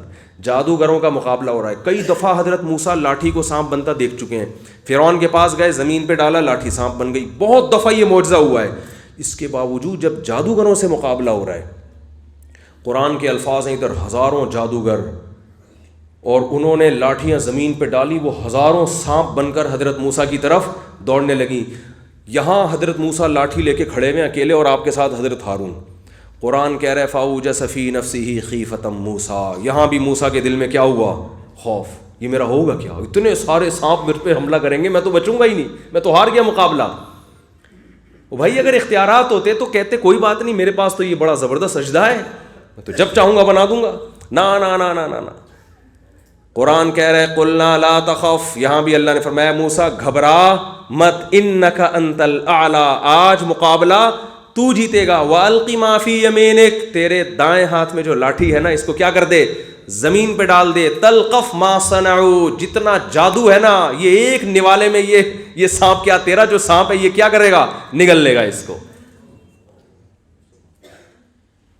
تو بھائی معجزہ پیغمبر کے اختیار میں نہیں ہوتا, خالصتاً کس کا عمل ہے, یہ اللہ کا. اور کرامت جو بزرگوں کی ہے یہ بھی بزرگ کے اختیار میں نہیں ہوتی, یہ بھی خالص کس کا عمل ہے, اللہ کا ہے. کسی بزرگ کی کرامت دیکھ کر آپ اس بزرگ سے مانگنا شروع کر دیں تو یہ جہالت ہے, اس لیے کہ وہ بزرگ کا اپنا عمل نہیں ہے, وہ کس کا عمل ہے, اللہ کا. اللہ جب چاہتا ہے کسی بزرگ کے ہاتھ پہ کوئی کرامت ظاہر کر دیتا ہے, اور جب چاہتا ہے نہیں کرتا. یہ تو اللہ کا اختیار ہے. تو مانگنا کس سے ہے بھائی, اللہ سے. جیسے قلم کو اختیار نہیں ہے نقطہ لگانے کا بھی, لیکن قلم سے نقطے لگ رہے ہوتے ہیں, الف با تا اے بی سی ڈی بن رہا ہوتا ہے. اس کے باوجود آج تک کوئی بے وقوف کبھی قلم کو نہیں پکارتا، ہمیشہ کاتب سے مدد طلب کی جاتی ہے۔ تو پیغمبروں کے معجزے دیکھ کر یا ولیوں اور بزرگوں کی کرامتیں دیکھ کر ان بزرگوں سے مانگنا شروع کر دینا، ان پیغمبروں سے مانگنا شروع کر دینا، یہ ایسے ہی حماقت کا کام ہے جیسے آپ کسی کمپوزر کو دیکھو کہ کمپیوٹر پہ ٹائپ کر رہا ہے تو آپ نے کمپوزر کے بجائے کمپیوٹر سے مطالبات کرنا شروع کر دی۔ کمپیوٹر کے پاس گیا، یار بھائی تو میرے لیے ایک خط تو لکھ دے۔ کمپیوٹر کہے گا بھائی کی بورڈ نکال، بٹن دبا، جو بٹن دبائے گا وہ لکھ کے سامنے بولو آ جائے گا۔ تو میرے بھائی اب توحید سمجھ میں آ رہی ہے؟ سمجھ میں آ رہا ہے کہ اللہ کے علاوہ عبادت کا مطلب کیا ہے؟ کسی کو پکارنا اپنی حاجات میں، یہ عبادت ہے، اور یہ صرف کس کے ساتھ جائز ہے؟ اللہ کے۔ تبھی قرآن میں جگہ جگہ ہے وَمَن يَدْعُ مَعَ اللَّهِ إِلَٰهًا آخر، جو اللہ کے ساتھ کسی کو پکارے گا، جو اللہ کے ساتھ کسی کو پکارے گا، فَإِنَّمَا حِسَابُهُ عِندَ رَبِّي، اس کا حساب کس کے ذمے ہے؟ اللہ کے ذمے۔ اللہ نے یہ نہیں کہا کہ جو اللہ کے سوا کسی کو پکارے گا، نا نا نا نا نا، مشرکین اللہ کے ساتھ پکارتے ہیں، اللہ کے علاوہ نہیں پکارتے۔ جتنے دنیا میں مشرک پائے جاتے ہیں اللہ کو بھی پکارتے ہیں اور اللہ کے علاوہ کو بھی پکارتے ہیں۔ اللہ کہتے ہیں کہ مجھے ہی پکارا جائے گا، میرے علاوہ اور میرے سوا کا آپشن تمہارے پاس نہیں ہے۔ تبھی قرآن میں جو سورہ فاتحہ میں ہم پڑھتے ہیں ایاک نعبد، اے اللہ صرف تیری عبادت کرتے ہیں، و ایاک نستعین، تجھ ہی سے مدد طلب کرتے ہیں۔ اس آیت کے جتنے ترجمے جس زبان میں بھی آپ دیکھ لیں، انگلش میں بھی، اردو میں بھی، فارسی میں بھی، سرائکی میں بھی، پنجابی میں بھی، سب کا ترجمہ کیا ہے کہ صرف تجھی سے۔ اس کا مطلب نہیں ہم تجھے پکارتے ہیں، تجھ ہی سے مدد طلب کرتے ہیں، تجھ ہی سے، تیرے علاوہ کسی اور سے مدد نہیں طلب کرتے۔ ایک آخری سوال کر کے میں اپنے بیان کو ختم کرتا ہوں۔ میں بھائی بات سمجھا پا رہا ہوں اپنی؟ آخری سوال، جو لوگ یہ کہتے ہیں کہ اللہ کے علاوہ بھی اللہ نے اختیارات دیے ہوئے ہیں، پیغمبروں کو، ولیوں کو، بزرگوں کو اللہ نے اپنے اختیار سے دیے ہوئے ہیں، ان کے بارے میں 20 سال سے تقریباً 15-16 سال ہو گئے ہوں گے، میرا خیال ہے ایک سوال میرا یوٹیوب پہ گھوم رہا ہے، اس کا مارکیٹ میں کوئی جواب نہیں دے رہا۔ وہ سوال یہ ہے کہ اگر اللہ نے اپنے محبوب بندوں کو کچھ اختیارات دیے ہوئے ہیں تو وہ یا تو ٹوٹل اتنے وہ اختیارات یا تو محدود ہوں گے یا لامحدود ہوں گے۔ بات آ رہی ہے سمجھ میں؟ یا تو وہ محدود ہوں گے یا لامحدود۔ اگر آپ کہتے ہیں وہ لامحدود ہیں، سب کچھ دیا ہوا ہے، تو پھر اللہ کو کب پکاریں اور ان بزرگ یا پیغمبر کو کب پکاریں؟ کیونکہ جب سارے اللہ نے دے ہی دیے ہیں تو پھر اللہ کو پکارنے کی ضرورت ہے کیا؟ دیے اس لیے نا تاکہ ان کو پکارو بھائی۔ ارے وزیر اعظم اگر آپ کو یہاں واپڈا کا کسی کو چیئرمین بنا دیتے ہیں تو اس لیے کہ میرے گھر پہ آنے کے بجائے کہاں جاؤ؟ ادھر جاؤ نا، بھاولپور میں جو واپڈا کا تمہارا جو آفس ہے وہاں جاؤ نا بھائی، ادھر اسلام آباد کیوں آ رہے ہو ڈائریکٹ؟ تو اللہ نے اگر پیغمبروں کو اختیارات دیے لامحدود، جیسے کہ اللہ کے اختیارات بھی کیا ہے؟ لامحدود، تو پیغمبر بھی اگر مختار کل ہیں، ہر چیز کے اختیارات دیے ہیں، تو پھر دعا کس وقت اللہ سے مانگی جائے گی اور کس وقت پیغمبر سے؟ کوئی ساری زندگی پیغمبر سے ہی مانگتا رہے، اللہ سے کبھی بھی نہ مانگے، تو اس میں کوئی حرج ہے؟ اگر حرج ہے تو کیوں ہے بھائی؟ جب دیے ہیں تو اسی لیے دیے نا کہ مانگو، ان سے مانگو، میں نے خوش ہو کے ان کو اختیارات دے دیے ہیں۔ اور کوئی ساری زندگی صرف اللہ سے ہی مانگے، پیغمبر سے نہ مانگے، تو سوال پیدا ہو جائے مانگنا ہی نہیں تھا تو اللہ نے ان کو اختیارات دیے کیوں؟ اور پھر اللہ اور پیغمبر میں فرق کیا ہو گیا؟ جب ساری طاقتیں اللہ کی بھی ہیں اور پیغمبر کی بھی ہیں تو دونوں کی طاقت برابر ہو گئی نا۔ آپ کہہ سکتے ہو ان کی ذاتی ہے، ان کی عطائی ہے، تو عطائی بھی ہے لیکن ہو تو برابر گئی نا، اختیارات تو برابر ہو گئے۔ تو اگر آپ یہ کہتے ہو کہ نہیں لامحدود نہیں ہیں بلکہ وہ اختیارات کیا ہیں؟ محدود ہیں، اللہ سے کم ہے، اللہ نے دیے ہیں مگر وہ کیا ہیں؟ محدود ہیں، لمٹ ہے ان کی کوئی۔ تو وہ جو لمیٹڈ اختیارات ہیں وہ معلوم ہیں یا مجہول ہیں؟ معلوم اور مجہول کہتے ہیں کہ وہ اختیارات اللہ نے اپنے بندوں کو بتا دیے کہ میں نے یہ 20 اختیارات مثال کے طور پر یہ والے جو ہیں یہ 20 ٹوٹل میں نے ان کو دیے ہیں، یا 20,000 دیے ہیں، یا 20 لاکھ دیے ہیں، لیکن وہ 20 لاکھ اللہ نے بتا دیے کہ یہ والے ہیں۔ اس کو کہتے ہیں معلوم، اور مجہول کا مطلب ہیں تو مگر ہمیں پتہ نہیں ہے کہ کون کون سے ہیں۔ اس کو کیا کہتے ہیں؟ مجہول. جیسے دیکھو نا, ایک آدمی بیٹھا ہوا ایک دکان میں, آپ کو پتہ ہے یہ کوئی پڑھا لکھا ہے, اس کو کچھ وہ چیزیں آتی ہیں جو ہمیں نہیں آتی, لیکن کیا آتا ہے یہ پتہ ہی نہیں آپ کو, تو کوئی فائدہ ہے اس کے پاس جانے کا؟ بھائی ہو سکتا ہے یہ ڈاکٹر ہو سکتا ہے یہ کوئی میکینک ہو سکتا ہے یہ کوئی بہت بڑا انجینئر ہو, تو اختیارات تو ہیں اس کے پاس, صفات تو ہیں, لیکن ہمیں پتہ نہیں ہے کیا ہے کوئی بڑا فنڈر, لیکن ہمیں پتہ نہیں کہ یہ ہے کیا, تو فائدہ ہے کچھ؟ تو اللہ نے جو ولیوں کو, پیغمبروں کو اختیارات دیے ہیں, یا تو لامحدود دیے ہوں گے یا کیا ہوں گے, محدود, کچھ ہوں گے وہ, تو وہ کچھ یا تو معلوم ہوں گے یا مجہول. مجہول کا مطلب ہمیں پتہ ہی نہیں ہے کہ کون کون سے ہیں. تو اگر ہمیں پتہ ہی نہیں ہے تو پھر کیسے ہم ان کو پکاریں گے؟ ہمیں پتہ ہی نہیں کہ اولاد دینے کا ان کو اختیار ہے یا نہیں ہے بھائی, بگڑی بے روزگار کو روزگار دینے کا اختیار ہے یا نہیں, یہ تو ہمیں پتہ ہی نہیں ہے. جو مجہول اختیارات ہوتے ہیں ان کا کوئی فائدہ ہوتا ہے؟ ارے ایک آدمی وزیر ہے لیکن آپ کو پتہ نہیں کس چیز کا وزیر ہے یہ, تو آپ کو یہی نہیں پتہ چلے گا کہ میں اس کے پاس تعلیم کے لیے جاؤں, صحت کے لیے جاؤں, بجلی کا کھمبا لگوانا ہے اس سے جا کے میں نے, یا نلکا کھلوانا ہے. جب تک پتہ نہیں چلے گا تو فائدہ کیا ہوگا اختیار دینے کا؟ پولیس بلوائے بھائی, یہ بہت مشکل کیس ہے, ان کی سمجھ میں نہیں آ رہی بات. تو مجہول ہے یا کیا ہے, معلوم ہے. اگر مجہول ہے تو پھر فائدہ نہیں ہے, اگر معلوم ہے تو لسٹ پیش کریں کون سے بزرگ کو کون سے اختیارات دیے ہیں. اگر پیغمبر کو اللہ نے دیے تو اس کی لسٹ پیش کریں کہ یہ والے دیے ہیں یہ والے نہیں دیے. قیامت آ جائے گی, کسی مشرک کے پاس اس سوال کا جواب نہیں ہے, وہ یہ نہیں بتا سکتا کہ پیغمبر کو کون سے اختیارات اللہ نے دیے. تبھی وہ مبہم دعویٰ کرتا ہے کہ مختار کل ہیں, سب کچھ کا اختیار دے دیا ہے. تو بھائی اگر سب کچھ کا دیا ہے تو پھر کس چیز میں ہم نے اللہ سے دعا مانگنی اور کس چیز میں ہم نے پیغمبر سے؟ جب سارے اللہ نے پیغمبروں کو بھی دے دیے ہیں, جب اولاد کا بھی پیغمبر کو اللہ کے پاس بھی, تو پھر اللہ سے کب اولاد مانگے اور پیغمبر سے کب مانگے, یا دونوں سے ہی مانگے؟ ان باتوں کا میرے بھائی کسی کے معذرت کے ساتھ کسی کے فادر کے پاس بھی کوئی جواب, ویسے تو اردو میں کہتے ہیں کسی کے باپ کے پاس بھی جواب نہیں, لیکن تھوڑی سی ابیوز لینگویج جو ہے گی نا, یہ کسی کے ڈیڈی اور پاپا کے پاس اس کا جواب بولو بھائی نہیں ہے, کسی کے پاس. اس لیے تبھی عیسائیت جو ہے نا, شرک کر کے کرتے ایسے اندھیروں میں پھنس چکے ہیں کہ اب نکلنا چاہتے بھی ہیں تو نکل نہیں سکتے. انہوں نے کہا حضرت عیسیٰ علیہ السلام جب مردوں کو زندہ کرتے تھے اور یہ کرتے تھے اور وہ کرتے تھے تو ہماری بگڑی کیوں نہیں بنا سکتے؟ ہمارے پاس آسان, جب بھائی وہ کرتے ہی نہیں تھے, کرتا کون تھا؟ اللہ کرتا. ان کا تو صرف ہاتھ استعمال ہو رہا تھا, وہ قم باذن اللہ کہہ رہے تھے اللہ کے حکم سے. مردہ کون زندہ کر رہا تھا؟ اللہ. لہٰذا مردوں کو زندہ کرانا ہے تو اللہ سے رابطہ کرو, اور اللہ جواب میں کہے گا کہ میں یہ کام نہیں کر, مجھے اختیار ہے مگر میں جو مر جاتا ہے اس کو زندہ کرتا نہیں ہوں. لہٰذا جو ابھی مرے نہیں ہیں ان کو بچانے کی کوشش کرو کورونا سے اور مختلف چیزوں سے, بیماریوں سے, ٹھیک ہے نا, ان کی تو فکر کرو. جب ایک دفعہ میں موت دے دیتا ہوں تو دوبارہ زندہ نہیں کرتا. 2-3 دفعہ اللہ نے مردوں کو زندہ کیا ہے, ابراہیم, یہ حضرت عیسیٰ علیہ السلام کے دور میں اور حضرت ابراہیم کے دور میں وہ جو پرندوں کو ذبح کیا تھا ان کو اللہ نے زندہ کر دیا, اور وہ جو نمرود کے سامنے جس نے توحید بیان کی تھی اس کو کہ ہاں اللہ نے زندہ کر دیا. تو چند ایسے واقعات ہیں. تو بھائی اپنا عقیدہ درست کرو, ہم ایک خدا کی عبادت کے قائل ہیں, اور عبادت کا مطلب کیا ہے؟ صرف اسی سے مدد طلب کرتے ہیں.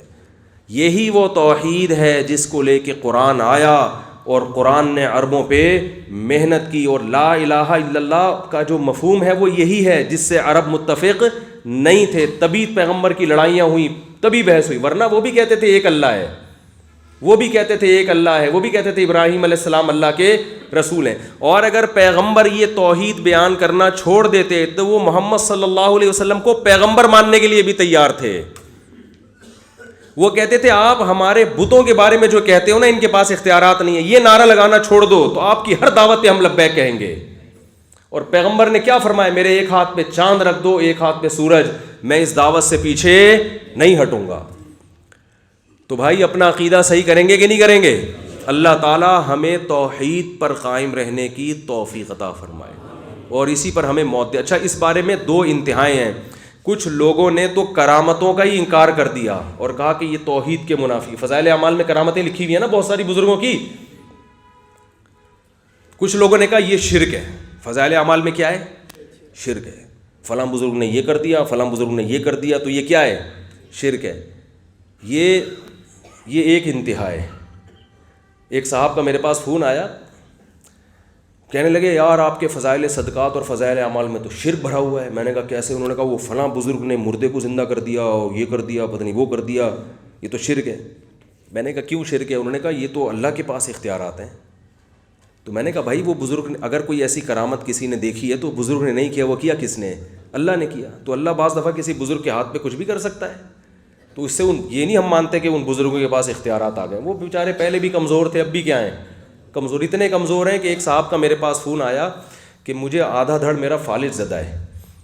مجھے کہنے لگا مفتی صاحب علاج کرا کرا کے تھک گیا, تو مجھے کسی نے بتایا فلاں بابے کے مزار پہ جا کے یہ کام کرو, دیگ ویگ چڑھاؤ تو یہ آدھا دھڑ کیا ہو جائے گا صحیح. میں نے کہا بھائی وہ جو بابا جس کی بات کر رہے ہو نا, جب اس کا انتقال ہوا تھا نا تو اس کے دونوں دھڑوں نے کام کرنا چھوڑ دیا تھا, تبھی تو ان کو غسل دیا گیا اور قبر میں اتارا گیا ہے. جس کے دونوں دھڑ کام نہ کر رہے ہوں اس کے آپ کے آدھے دھڑ کو کہاں سے صحیح کر سکتا ہے بھائی.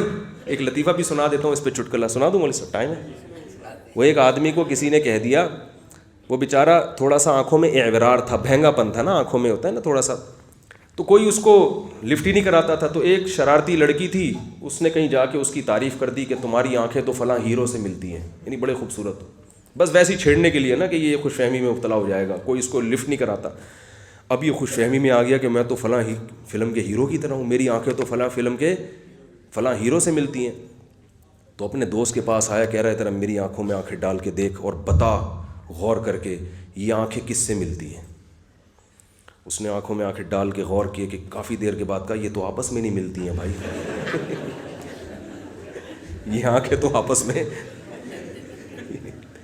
پتہ نہیں تجھے کس نے کہہ دیا کہ فلم کے ہیرو سے ملتی. تو کیا بات کر رہا تھا میں, ایک مثال دے رہا تھا آخری جس پہ یہ,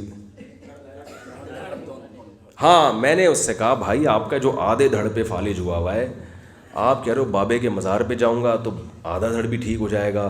تو میں نے کہا بھائی بابے کا تو بیچارے جو بھی بزرگ تھے اللہ ان کی مغفرت فرمائے, نیکی ہوں گے, تو ان کے تو دونوں دھڑ کام نہیں کر رہے, تبھی تو ان کو غسل دیا گیا, دائیں کروٹ بائیں کروٹ, کپڑے بھی دوسرے اتار رہے ان کے. اگر ان کا تھوڑا سا بھی دھڑ کام کر رہا ہوتا نا, وہ کسی کو یہ حرکت نہیں, اٹھا کے تھپڑ مارتے. کہ کوئی سرائکی کا لفظ ہے نا تیکوں, وہ کیا یار, تیکوں چماٹ, تیکوں یار وہ بتاؤ تیکوں ہک چماٹ, یار وہ بڑا اچھا لفظ یاد کیا تھا آج.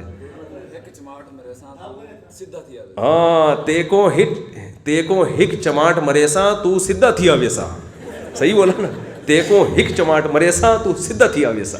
یہ میں نے بڑی مشکل سے آج یاد کیا, وہ مجھے نہیں پتا تھا شروع میں اس کا مطلب کیا ہے. تو ہمارے وہ یہ بھائی آئے میرے سامنے, میں نے کہا تیکوں ہک چماٹ مریسا تو سدھا تھیا ویسا. کہتے ہیں کیا ہو گیا مولوی صاحب, میں نے کیا بگاڑا؟ پھر میں نے ان سے ٹرانسلیشن پوچھی تو انہوں نے بتایا بھائی اس کا مطلب ہے ایک تھپڑ لگے گا تو سیٹ ہو جائے گا. تو وہ آپ کو کہا نہیں تھا, وہ تو میں ویسے ہی ٹریننگ کر رہا تھا. تو وہ بزرگ جن کے دوڑوں دھڑ کام نہیں کر رہے, اگر تھوڑا سا بھی دھڑ کام کر رہا ہوتا اور کوئی ان کو ان کی پرمیشن کے بغیر غسل دینے کی کوشش کرتا, تو وہ کیا کہتے ہیں بھاولپور میں, تیکوں ہک چماٹ مریسا تو سدھا تھیا ویسا, ایک تھپڑ لگاؤں گا انسان کا بچہ بن جائے گا. تو میں نے ان سے کہا بھائی ان کے تو دوڑوں دھڑ کام نہیں کر رہے, تمہارا آدھا دھڑ کیسے صحیح کریں گے؟ تو فضائل اعمال میں جو کرامتیں ہیں وہ کرامت ہے, اس کا مطلب ان بزرگ کی طرف نسبت مجازن ہوتی ہے کہ ان بزرگ نے کر دیا, مجازی نسبت ہوتی ہے. جیسے ہم جبریل نے حضرت مریم کو اولاد دے دی نہیں دی اللہ نے, مجازن, کیونکہ ذریعہ بنے نا تو ان کی طرف نسبت کر دی. تو کہنے لگا یہ کیا اس کی کوئی مثال؟ میں نے کہا قرآن میں اگر یہ شرک ہے تو پھر میں نے کہا پھر تو معاذ اللہ قرآن میں بھی شرک بھرا ہوا ہے.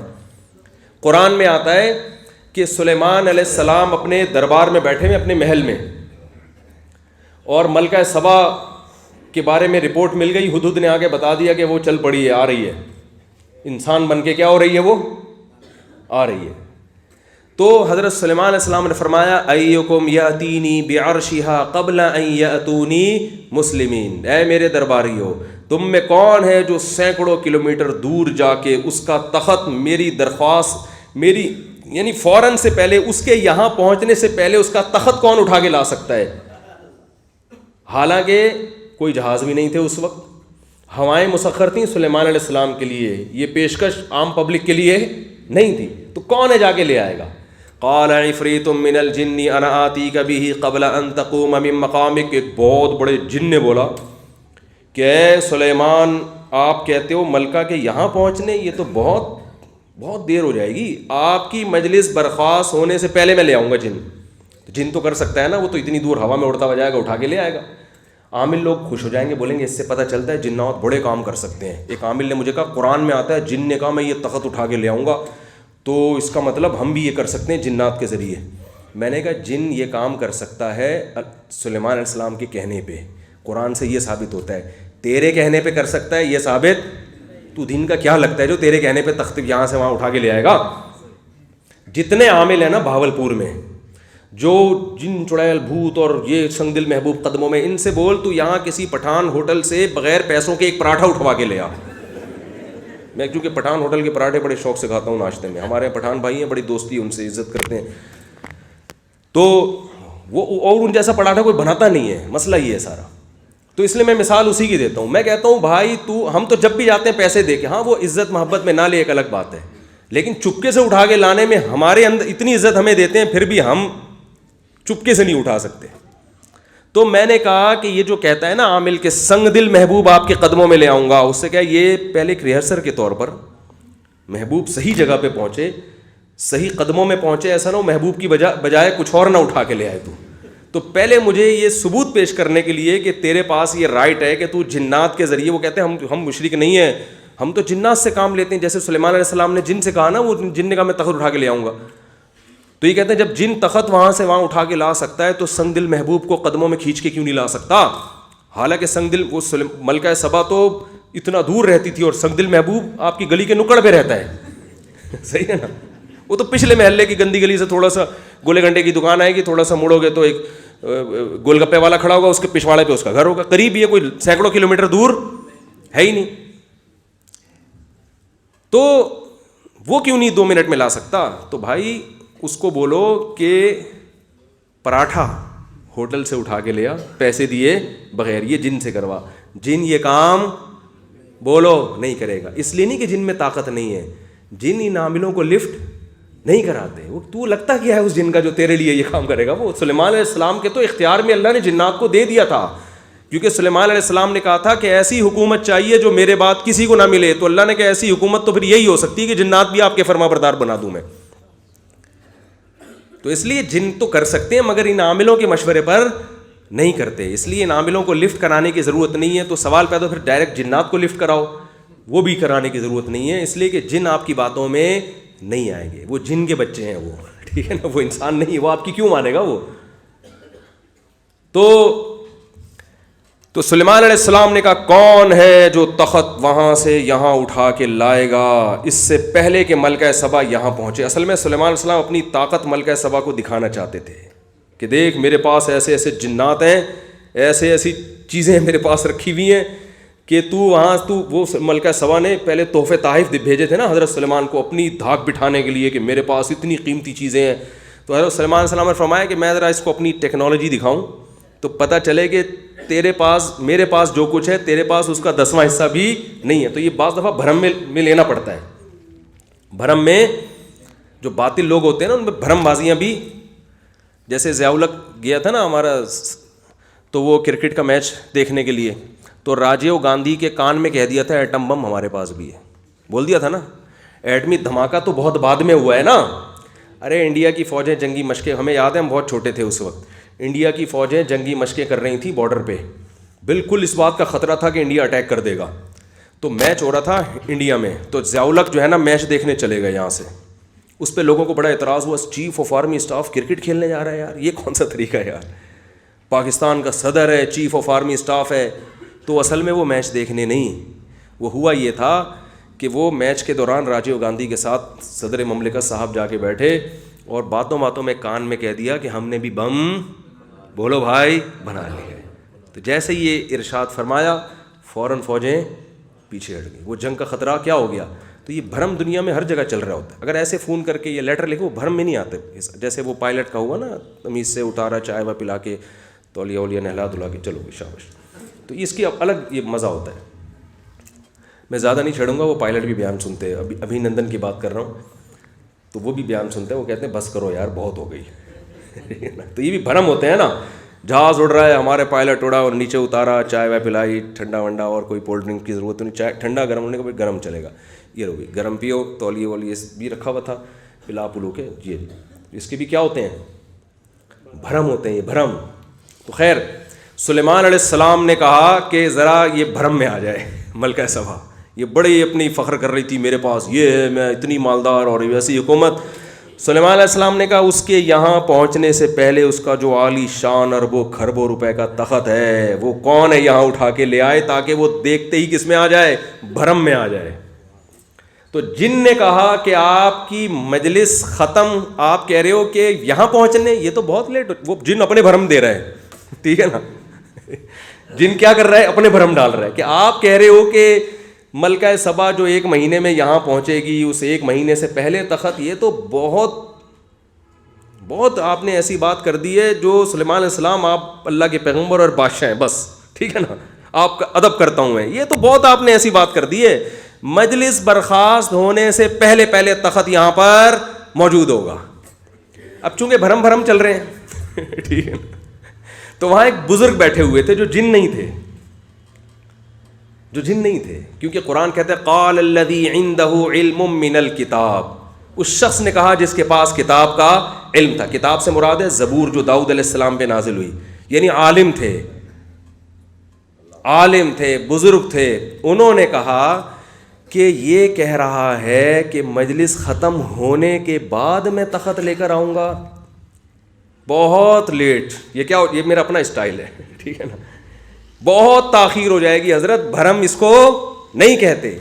انا آتی کا بھی, میں تخت لے کر آؤں گا, قبل ان یرتد الیک طرفک, آپ کی پلک جھپکنے سے پہلے. یہ کہا اور تخت موجود ہے.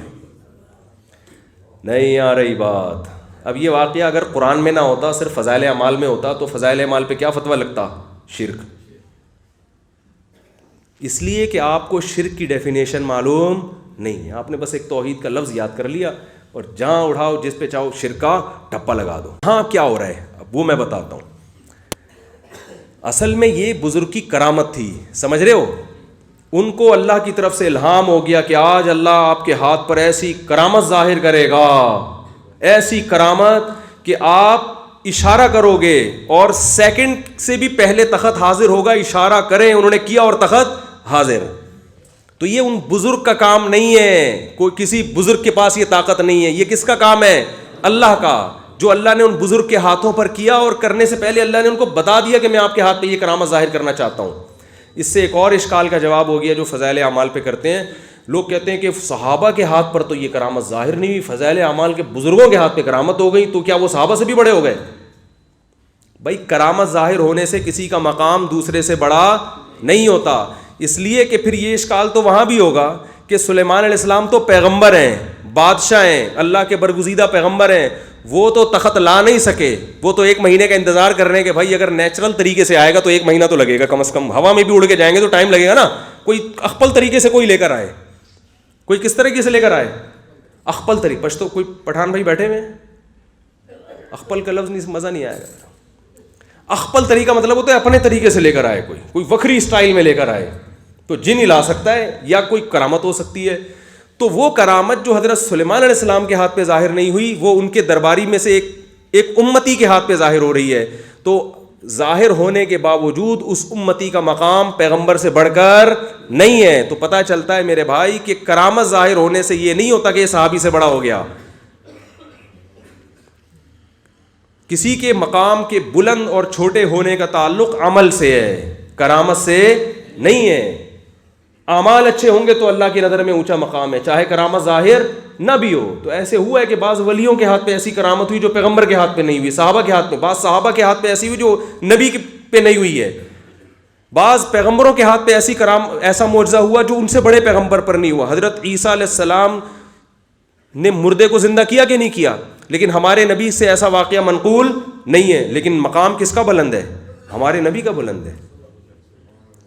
سمجھتے ہو کہ نہیں سمجھتے؟ تو اللہ تعالیٰ ہم سب کے عقیدوں کی حفاظت فرمائے اور ہم سب کو اہل اللہ کے احترام کی بھی توفیق عطا فرمائے. اس لیے میرے بھائی مزاروں پہ جانا چھوڑ دو معذرت کے ساتھ. آپ کہہ سکتے ہو ہم مزاروں پہ جاتے ہیں، دیتا تو اللہ ہی ہے، بزرگ تھوڑی دیتے ہیں، ہم تو اللہ سے مانگتے ہیں. تو اللہ سے مانگنے کے لیے اللہ نے مسجدیں بنائی ہیں، مزار نہیں بنائے. مزار جو جانے کا ہمیں حکم ہے وہ صرف عبرت کے لیے. آپ صلی اللہ علیہ وسلم نے فرمایا کنت نہیتکم عن زیارت القبور، میں نے تمہیں قبرستان جانے سے منع کیا تھا کیونکہ بدعت اور شرک ہو رہا تھا نا، میں نے منع کیا تھا. اب تم توحید پر پکے ہو گئے ہو، فزوروها، اب جایا کرو. کس نیت سے؟ فإنها تذکر الآخرہ، اس سے آخرت کی یاد تازہ ہوتی ہے. جب آپ قبروں میں جاؤ گے دیکھو گے یار کل یہ ہماری طرح چلتے پھرتے لوگ تھے، آج ان کے دونوں دھڑ کام نہیں کر رہے ہیں، کل ہمارے بھی دونوں دھڑ مفلوج ہو جائیں گے. تو کچھ آخرت کی یاد تازہ ہوگی. دعا مانگنے کی جگہ، دعا مانگنے کے لیے قبرستان نہیں ہے، دعا مانگنے کے لیے کیا ہے؟ مسجدیں. وَأَنَّ الْمَسَاجِدَ لِلَّهِ، سجدہ گاہیں مسجدیں اللہ کے لیے ہے. فَلَا تَدْعُوا مَعَ اللَّهِ أَحَدًا، یہاں اللہ کے ساتھ کسی کو مت پکارا کرو. سمجھ رہے ہو کہ نہیں سمجھ رہے؟ اللہ تعالی ہمیں سمجھنے کی، عمل کرنے کی توفیق عطا فرمائے. وما علینا الا البلاغ. الحمد للہ رب العالمین والعاقبۃ للمتقین والصلاة والسلام علی رسولہ الکریم وعلی آلہ وصحبہ اجمعین. اللهم انا نسألك من خیر ما سألك منه نبیک محمد صلی اللہ علیہ وسلم ونعوذ بک من شر ما استعاذک منه نبیک محمد صلی اللہ علیہ وسلم. انت المستعان وعليك البلاغ ولا حول ولا قوة الا بالله. صلی اللہ تعالی علی خیر خلقہ محمد وعلى آلہ وصحبہ اجمعین برحمتک یا ارحم الراحمین.